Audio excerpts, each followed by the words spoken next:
Bonjour à tous, priorité au direct, c'est donc depuis le sanctuaire anglican des martyrs que nous nous retrouvons en Ouganda, depuis Namugongo. Le pape François vient d'arriver à l'instant dans ce sanctuaire anglican, c'est la première étape de sa journée. Le Saint-Père est arrivé dans ce pays d'Afrique de l'Est hier dans l'après-midi, au palais présidentiel, devant les autorités politiques, les représentants du monde de la culture. Il a bien rappelé la raison majeure de sa visite, c'est le jubilé d'or de la canonisation des martyrs d'Ouganda par Paul VI en octobre 1964. Une canonisation célébrée en présence des 2000 évêques rassemblés à Rome, c'était au moment du Concile Vatican II. Et c'est ici à Namugongo, à un peu plus d'une dizaine de kilomètres de Kampala, la capitale de l'Ouganda, que beaucoup de ces martyrs sont morts. Il y a les 22 saints martyrs catholiques, mais il y a également des martyrs anglicans, et c'est la raison de cette visite du pape François dans ce sanctuaire anglican. On voit maintenant entouré des évêques anglicans d'Ouganda, ils sont une trentaine, conduits par l'archevêque Stanley Ntagali.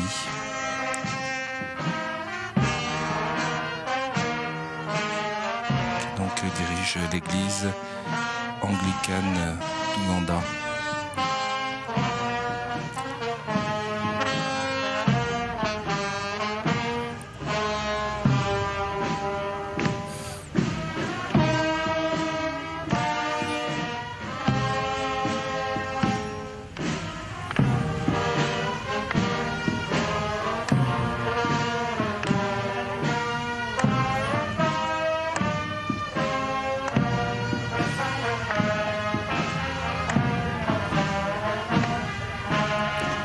Bien sûr, cette visite dans ce sanctuaire anglican des martyrs est l'occasion d'une rencontre amicale, mais surtout aussi un moment de prière pour le pape François et la communauté anglicane.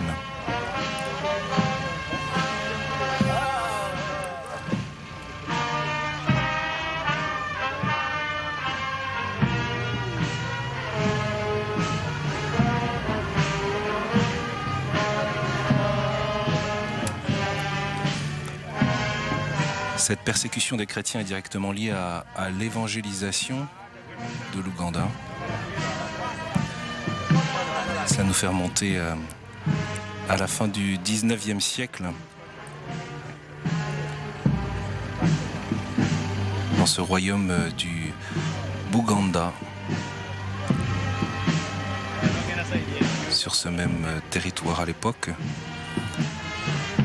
le roi Mutesa Ier reçoit un explorateur britannique, Henry Stanley, qui intéresse le roi à la foi chrétienne. Et ce roi demande même à la reine Victoria d'Angleterre d'envoyer des missionnaires. Et du côté de l'Église catholique, à la même époque, les Pères Blancs arrivent en 1879 avec la création des premières missions catholiques dans cette partie de l'Afrique. Des missionnaires qui sont partis du port de Marseille, des missionnaires français. Le pape Léon XIII venait tout juste de confier ces régions à la congrégation des missionnaires d'Afrique. Et dès leur arrivée, les missionnaires commencent leur travail d'évangélisation. Ils annoncent la bonne nouvelle autour d'eux. Un petit groupe de catéchumènes se forme. Et parmi les premiers convertis, il y a des fonctionnaires, des membres de la cour royale, des pages.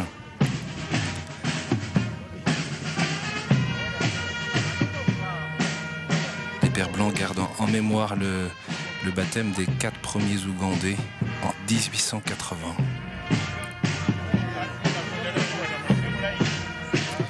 Et c'est le successeur du roi Mutesa qui a donc accueilli bien volontiers les missionnaires, qui prend la décision de persécuter les chrétiens dans son entourage, dans sa cour,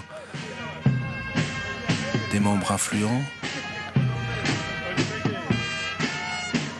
agissent pour dénoncer la présence des chrétiens qui fait peur. Le roi, effectivement, craint de perdre son influence et de perdre la loyauté de certains de ses sujets.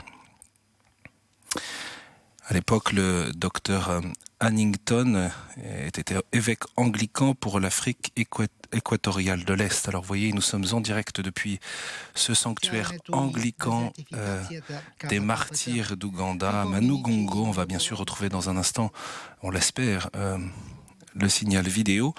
L'occasion de raconter l'histoire de ce docteur Hannington, évêque anglican pour l'Afrique équatoriale de l'Est. Et d'ailleurs, dans ce sanctuaire, les anglicans font particulièrement mémoire de ce missionnaire mort à 38 ans. Il était prêtre en paroisse en Angleterre quand il entendit parler de l'assassinat de 2 missionnaires sur les rives du lac Victoria dans la région. Et c'est ce qui l'a attiré en Ouganda. On est alors en 1881. Il vient dans la région une première fois, mais la fièvre, la dysenterie le contraint de rentrer en Angleterre. Et obstiné, il revient en juin 1884, cette fois ordonné évêque. Son arrivée ne passe pas inaperçue. Et comme on le voit représenté dans ce sanctuaire, le docteur Hannington, avec ses compagnons, est arrêté. Il est emprisonné. Après 8 jours de captivité, frappé, il est tué, transpercé par des flèches et des lances. On est alors le 29 octobre 1885.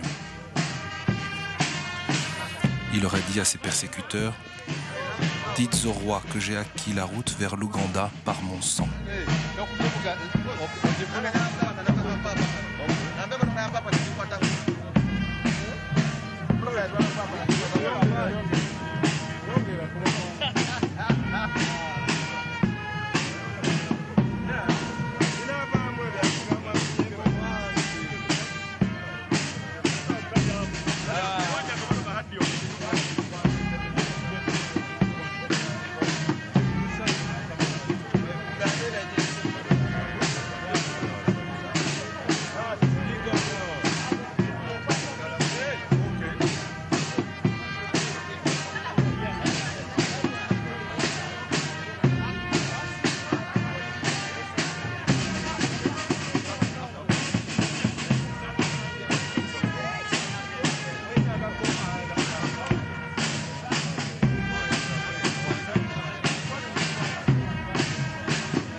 pape François vient donc de se recueillir dans ce sanctuaire anglican qui fait mémoire du supplice et du martyre du docteur Hannington et de ses compagnons,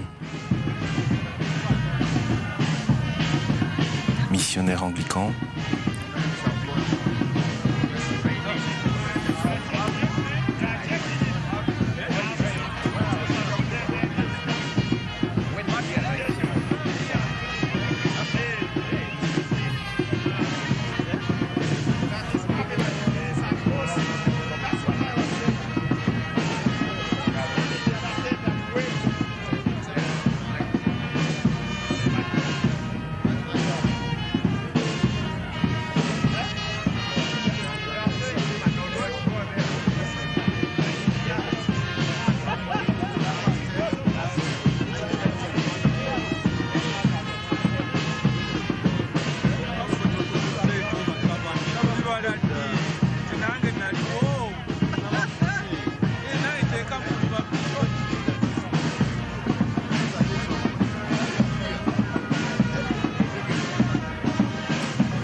dans ce sanctuaire anglican.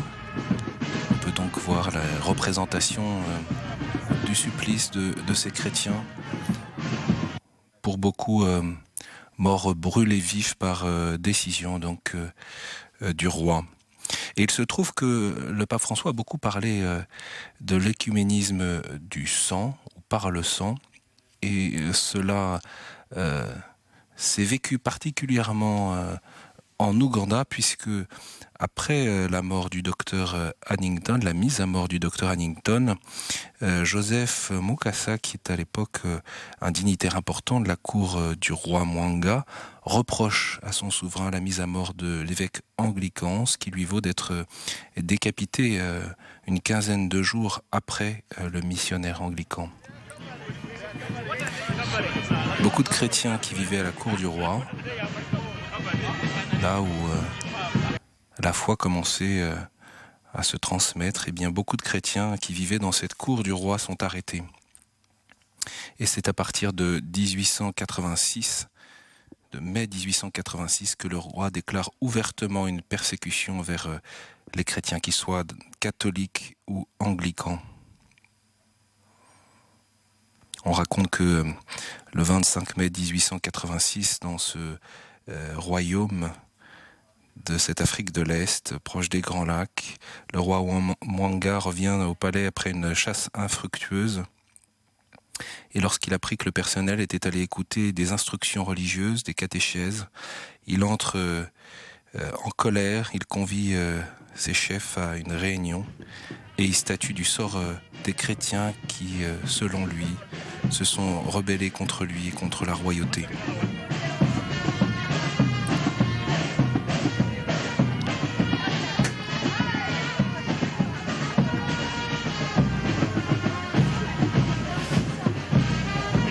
Et tous ceux qui déclarèrent vouloir demeurer chrétiens furent condamnés à mort.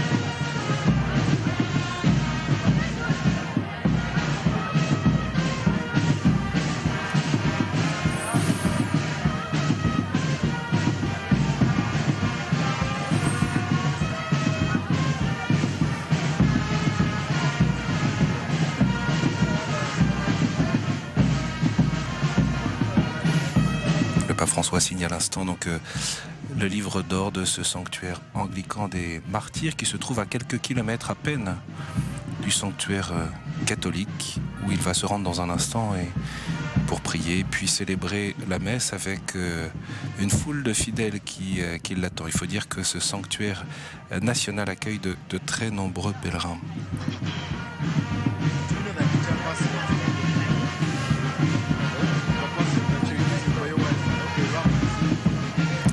La persécution contre les chrétiens en 1886 et dans les années qui suivent est terrible et elle commence, je vous le disais à l'instant, dans cette cour du roi où tous ceux qui sont proches du roi sont invités publiquement à faire connaître leur foi ou leur position. Et tous ceux qui déclarèrent vouloir demeurer chrétiens furent condamnés à mort.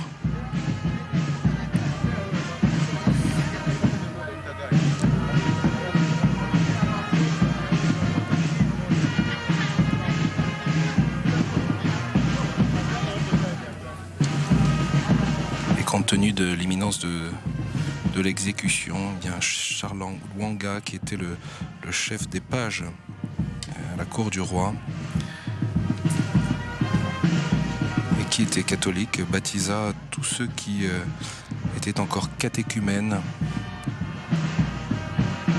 des jeunes âgés de 16 à 24 ans, dont beaucoup furent brûlés vifs le 3 juin 1886.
of Uganda, the clergy Christians of the Church of Uganda, I want to welcome you to Uganda Martyrs Shrine Anglican site.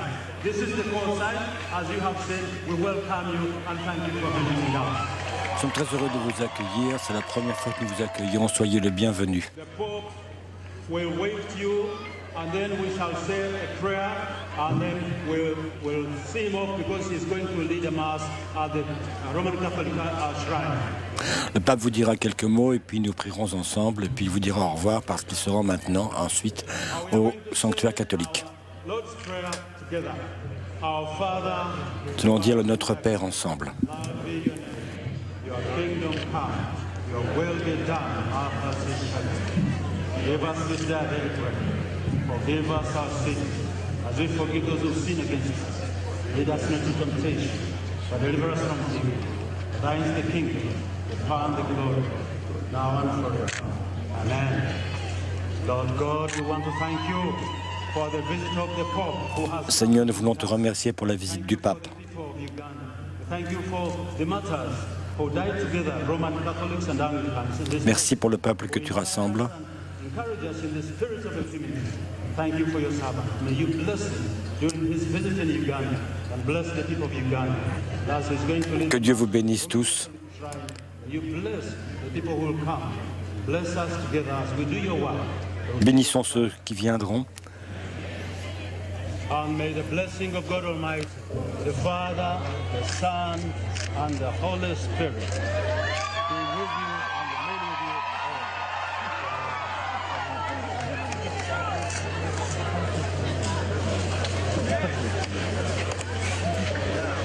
Voilà donc le mot d'accueil de l'archevêque anglican Stanley Ntagali et cette bénédiction conjointe avec le pape François, des fidèles qui sont rassemblés devant ce sanctuaire anglican des martyrs. Nous sommes donc en direct depuis Namugongo en Ouganda pour suivre cette matinée du pape François qui est particulièrement marquée par la mémoire et la prière aux martyrs d'Ouganda, ces chrétiens persécutés à la fin du XIXe siècle par décision du roi de l'époque, des chrétiens qui sont morts pour leur foi et qui sont morts pour la plupart brûlés. Le pape François va maintenant rejoindre le sanctuaire catholique dédié aux martyrs d'Ouganda. Ce sanctuaire qui accueille des milliers de pèlerins chaque année. On voit donc le pape François qui salue les évêques anglicans. Ils sont une trentaine dans le pays. Il faut dire que l'Ouganda est à 85% chrétiens, dont une large part sont anglicans. Il y a près de 47% de catholiques dans le pays.